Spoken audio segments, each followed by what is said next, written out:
आज एक बार फिर हम डिस्कस कर रहे हैं म्यूचुअल फंड के one of the market leader of industry, जी हाँ, HDFC AMC के बारे में आज हम डिस्कस कर रहे हैं। हम इसके फाइनेंशियल देखेंगे। इसका बैलेंस शीट मुझे काफ़ी ज़्यादा स्ट्रॉन्ग लगता है। शायद ही मेरे को कोई कंपनी याद हो जिसका बैलेंस शीट इतना ज़्यादा स्ट्रॉन्ग है। मैनेजमेंट सैलरी की बात करें तो वो भी मुझे काफ़ी पॉजिटिव लगती है। इस कंपनी के बारे में काफ़ी लिमिटेड सैलरी विड्रॉ कर रहे हैं मैनेजमेंट की। अगर हम बात करते हैं तो आगे हम डिटेल में डिस्कस करेंगे। साथ में मैंने इसमें अपनी पोजीशन बनाई है। अगर आप मेरे स्विंग ट्रेडिंग या डायमंड मेंबरशिप के मेंबर हैं तो आपको उसका नोटिफिकेशन मिला होगा। अगर आपने अभी तक स्विंग ट्रेडिंग डायमंड मेंबरशिप मेरा ज्वाइन नहीं किया है तो नीचे ज्वाइन बटन है, डिस्क्रिप्शन में हमारी टीम का कॉन्टैक्ट नंबर है। आप कॉन्टैक्ट करके या व्हाट्सएप पे भी क्वेरी पूछ सकते हैं, कोई आपकी क्वेरी है तो। सबसे पहले अगर हम बात करते हैं HDFC AMC की तो आप देख सकते हैं प्रमोटर इसके HDFC लिमिटेड है जिसका लगभग 53% स्टेक है, और standard life one of the promoter जिसका लगभग 21% स्टेक है। तो टोटल प्रमोटर स्टेक यहाँ पे लगभग 73% है कंपनी के पास। मार्केट कैप देखते हैं तो 61,000 करोड़ का मार्केट कैप है। एक लार्ज कैप कंपनी है। करंट प्राइस है 2876 एंड 1 ईयर का हाई है 3359। 1 ईयर के हाई से अगर बात करते हैं लगभग ये हमें 14-15% के डिस्काउंट पे अभी मिल रही है। और 1 ईयर का लो देखते हैं तो 2070 है। इससे पहले आपको याद होगा हमने इसमें सेलिंग करी थी लगभग 3 महीने पहले, जब इसका लेवल 3100-3200 के आसपास था।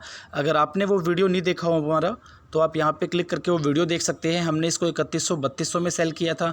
अब वापस से हमें 10% डिस्काउंट पे हमारे सेलिंग प्राइस से मिल रहा है, तो वापस से हमने इसमें एंट्री बनाई है। कोई बड़ी बात नहीं है। 2870-75 का भी प्राइस है। आने वाले कुछ टाइम में ये 2800 भी आ सकता है, 2700 भी आ सकता है, 2600 भी आ सकता है। मैं आपको हमेशा बताता हूँ, मैं किसी भी शेयर में पोजीशन बनाता हूँ तो मैं ये सोच के बनाता हूँ कि वो शेयर अगर 5 या 10% नीचे गिर भी जाए तो उसमें मैं और एवरेज आउट करूँगा। इसलिए मैं केवल स्ट्रॉन्ग फंडामेंटल शेयर्स को ही चुनता हूँ अपने पोर्टफोलियो में, चाहे वो मैं स्विंग ट्रेडिंग की बात करूँ या लॉन्ग टर्म इन्वेस्टमेंट की मैं बात करूँ। डायमंड मेंबरशिप में मैं आपको लॉन्ग टर्म इन्वेस्टमेंट बताता हूँ। स्विंग ट्रेडिंग में मैं आपको अपना लॉन्ग टर्म इन्वेस्टमेंट प्लस अपना स्विंग ट्रेडिंग प्लस आपको व्हाट्सएप सर्विस, तीनों सर्विस दी जाती है स्विंग ट्रेडिंग में। तो आप चाहो तो डायमंड मेंबरशिप मेरा ज्वाइन कर सकते हो, नीचे ज्वाइन बटन है। इसके बाद अगर हम पी वैल्यूशन देखते हैं तो इंडस्ट्री का पी लगभग इसी के आसपास है 45-46। बुक वैल्यू की बात करें तो 224 है। डिविडेंड यील्ड काफ़ी गुड है, मोर देन 1% का। ROE is also very attractive, 30 and 40% respectively. अगर अब हम इसके मैक्सिमम चार्ट को देखते हैं तो नीचे से देखा जाए लगभग इसने IPO के बाद डबल रिटर्न आपको 100% रिटर्न बना के दिया है। और अगर हम पिछले इसमें 1.5 साल का चार्ट देखें तो ये कंसोलिडेशन जोन में ही है। ये आप देख सकते हैं यहाँ पे इसने 3800 का हाई मारा था लगभग नवंबर 19 में, जिसको ये आज तक टच नहीं कर पाया है। 3700-3800 का इसका हाई आप देखेंगे तो अच्छे शेयर को हमें ख़रीदना होता है अपने पोर्टफोलियो में। इट डजंट मीन कि हम अच्छे शेयर को किसी भी लेवल पे ख़रीद लें। अच्छे शेयर को अच्छे लेवल पे ख़रीदेंगे तभी हमें उसमें अच्छा मुनाफा होगा अच्छे टाइम में। अब मारुति सुजुकी है, मार्केट लीडर है ऑटोमोबाइल इंडस्ट्री का, लेकिन अगर किसी ने वो 8,000, 9,000, किसी लोगों ने वो 9500 पे भी लिया हुआ है पिछले 2-3-4 साल पहले, तो वो आज भी उसमें फंसे हुए हैं। वो उसका रेंज अभी बना हुआ है 6 से 8,000, वो उसी रेंज के आसपास घूमता रहता है। तो अच्छे शेयर अच्छे लेवल पे पकड़ना हमें ज़रूरी है। अच्छा शेयर ये नहीं कि हमें महंगे भाव पे मिले तो हम ले लें, फिर उसमें हम फंसे रह जाए 1 साल 2 साल, तो हमारा कैपिटल वहाँ पे डेप्रिसिएट होता रहता है। और स्विंग ट्रेडिंग में या लॉन्ग टर्म इन्वेस्टमेंट में मैं आपको अच्छा शेयर ही बताता हूँ जो स्ट्रॉन्ग है फंडामेंटली और जो हमें मार्केट से काफ़ी डिस्काउंट पर मिल रहा है अगर हम उसके हाई से बात करते हैं तो प्राइस से। अभी आप देख सकते हैं लगभग 2875 का प्राइस है। इससे पहले हमने सेलिंग करी थी यहाँ पे 3 महीने पहले, लगभग 3200 का प्राइस था। यहाँ पे देख सकते हैं आप मेरी पुरानी वीडियो में जाके देख सकते हैं।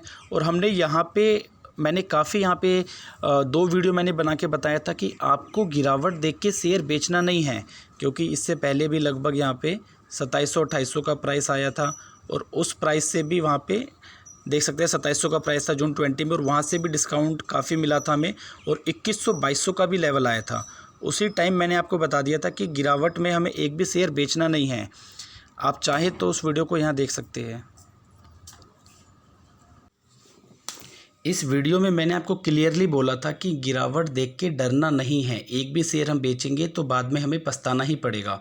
और आप देख सकते हैं उसके बाद आगे केवल 10 से 15 दिनों में ही शेयर ने यहाँ पे मोर देन 10% का रिटर्न दिया था। यहाँ पे हम देख सकते हैं सितंबर 20 में 18 सितंबर को लगभग 2200 का प्राइस था, और हम यहाँ पे भी देखते हैं तो लगभग ये प्राइस चल रहा था 2200-2300 का 23 अक्टूबर 20।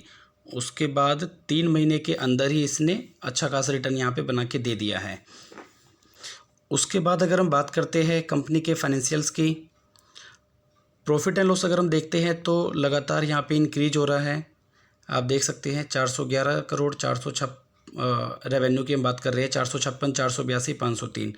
अगर प्री कोविड लेवल देखा जाए तो उस टाइम कंपनी का सेल यहाँ पे था 500 और 525 करोड़ के आसपास। तो अप्रोक्सीमेटली उसी लेवल पे धीरे धीरे कंपनी अभी ग्रैब कर रही है। नेट प्रॉफिट की बात करते हैं तो नेट प्रॉफिट भी इसका अभी डिक्रीज हुआ है, हालांकि 369 से 316 करोड़ ड्यू टू कोविड। और अगर देखते हैं प्री कोविड लेवल तो उस टाइम लगभग इनका नेट प्रॉफिट हुआ करता था 368 करोड़, 353 करोड़। तो हालांकि इस क्वार्टर में ज़रूर यहाँ पे हाईएस्ट एवर नेट प्रॉफिट हुआ है। अगर हम एनुअल प्रॉफिट की बात करते हैं, एनुअल सेल्स पहले हम देख लेते हैं, तो 2075 मार्च 2019 में था, देन 2124, देन 2194। और वहीं पे हम नेट प्रॉफिट भी देखते हैं तो 900 करोड़, देन 1262 करोड़, देन 1326 करोड़। बहुत कम ऐसी कंपनियां लिस्टेड है स्टॉक मार्केट में जो इस कोविड के टाइम पे भी पिछले साल के मुकाबले इन्होंने अच्छा रिटर्न दिया है। फाइनेंशियल ईयर 19, 20, 21 अगर हम देखते हैं तो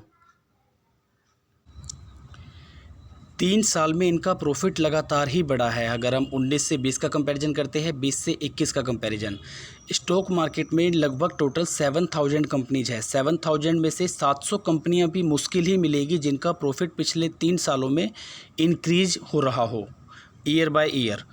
तो 700 कंपनियों में से ऐसा नहीं कि हमें जैसे ही कोई कंपनी मिली हमें उस शेयर को ग्रैब कर लेना चाहिए है। मैंने आपको पहले भी बताया था, अच्छे शेयर हमें अच्छे लेवल पे ग्रैब करना चाहिए। इसके बाद अगर हम इसके फाइनेंशियल्स को में बैलेंस शीट को देखते हैं तो वो काफ़ी ज़्यादा स्ट्रॉन्ग है। टोटल बैलेंस शीट का साइज है लगभग 5100 करोड़ और मोर देन 90% की कंपनी के पास रिजर्व है। आप देख सकते हैं 4670 करोड़ के रिजर्व है। मुझे कोई कंपनी याद नहीं आती है जिसका रिजर्व मोर देन 90% हो। बोरोइंग्स की बात करें तो 1 रुपये का कर्जा नहीं है कंपनी के ऊपर, कोई इंटरेस्ट वाला पेमेंट नहीं करना है किसी भी बैंक या NBFC को। तो बैलेंस शीट काफ़ी स्ट्रॉन्ग है। प्रॉफिट एंड लॉस भी हमने देख लिया।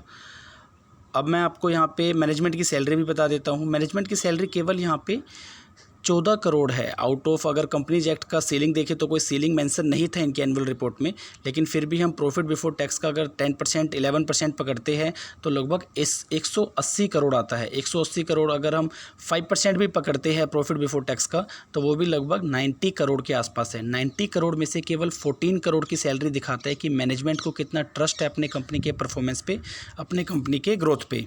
अब मैं आपको एनुअल रिपोर्ट भी दिखा देता हूँ कंपनी का।